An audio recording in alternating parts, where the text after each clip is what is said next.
सोचिए, क्या दुनिया पर हुकूमत करने का कोई एक फॉर्मूला हो सकता है? मतलब एक ऐसा आइडिया कि बस एक खास इलाके पर कब्जा कर लो और पूरी दुनिया आपकी मुट्ठी में। सुनने में किसी कहानी जैसा लगता है ना? पर आज हम एक ऐसी ही थ्योरी के बारे में बात करने वाले हैं जो 100 साल से भी ज्यादा पुरानी है, लेकिन आज भी दुनिया भर के बड़े-बड़े रणनीतिकारों को सोचने पर मजबूर कर देती है। ये महज एक लाइन नहीं थी। ये एक बहुत ही साहसिक दावा था जो 1904 में ब्रिटिश भूगोलवेत्ता हेल्फोर्ड मैकिंडर ने दुनिया के सामने रखा था। और उनका ये एक वाक्य जियोपॉलिटिक्स यानी भू राजनीति की दुनिया में एक तरह का तूफान ले आया। तो चलिए इस विश्लेषण में हम इसी फॉर्मूले को परत परत खोलकर समझते हैं। तो मैकिंडर के इस फॉर्मूले का जो सबसे पहला और सबसे जरूरी हिस्सा है वो है हार्टलैंड। आखिर ये हार्टलैंड है क्या?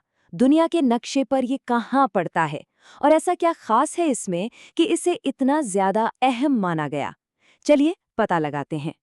इसे समझने के लिए सबसे पहले अपने दिमाग में दुनिया का नक्शा लाइए, लेकिन जैसा हम उसे देखते हैं वैसा नहीं, बल्कि जैसा मैकिंडर ने देखा था।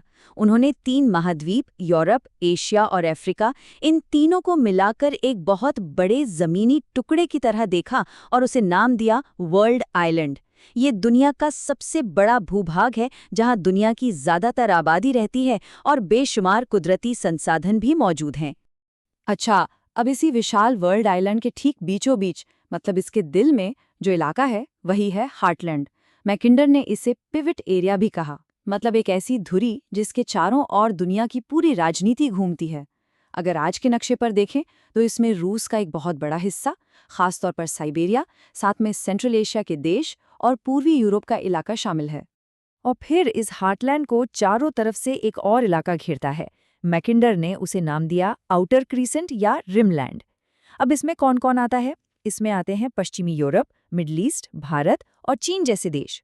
और मैकिंडर के हिसाब से यही वो जोन है, यही वो मैदान है जहां हार्टलैंड की जमीनी ताकत और बाहर की समुद्री ताकतों के बीच हमेशा से खींचतान चलती रही है।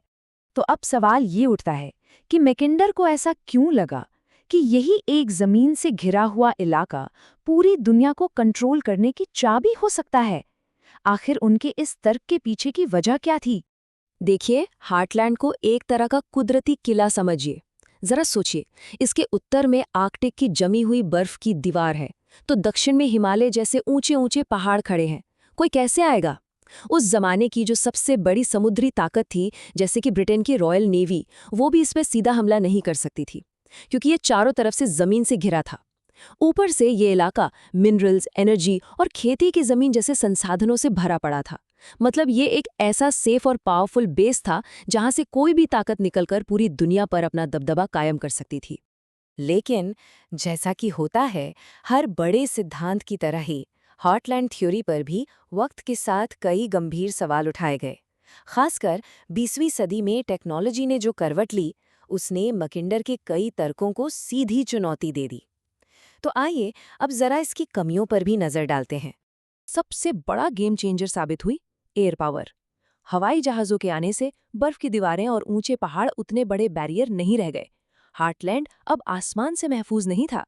दूसरी बात, अमेरिका जैसी ताकतों ने अपनी नेवी के दम पर यह दिखाया कि समंदर पर कंट्रोल आज भी उतना ही जरूरी है।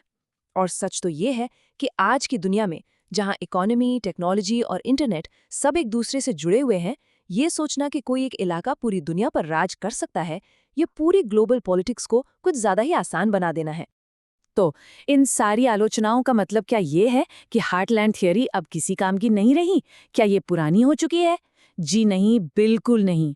अपनी कमियों के बावजूद इस सिद्धांत का असर आज भी जियोपॉलिटिक्स पर बहुत गहरा है। चलिए देखते हैं कैसे। देखिए, मैकिंडर की सबसे बड़ी देन ये थी कि उन्होंने दुनिया को ये सिखाया कि पॉलिटिक्स और ज्योग्राफी को एक साथ जोड़कर कैसे देखा जाता है।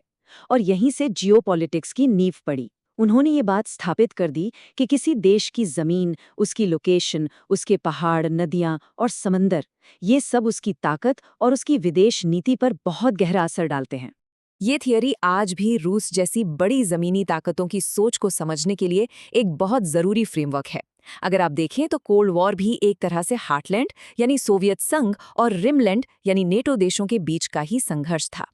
ये थियरी हमें ये समझने में मदद करती है कि इतिहास के बड़े-बड़े युद्ध, यहाँ तक कि वर्ल्ड वॉर भी क्यों हुए और कैसे ज्योग्राफी ने कहीं न कहीं उनकी दिशा तय की।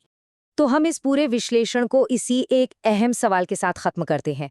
आज की इस दुनिया में जहां टेक्नोलॉजी है, साइबर वॉरफेयर है, ग्लोबल ट्रेड है, इन सब के बीच क्या किसी देश का भूगोल, उसकी जमीन, आज भी उसकी किस्मत तय करने में सबसे बड़ी भूमिका निभाती है?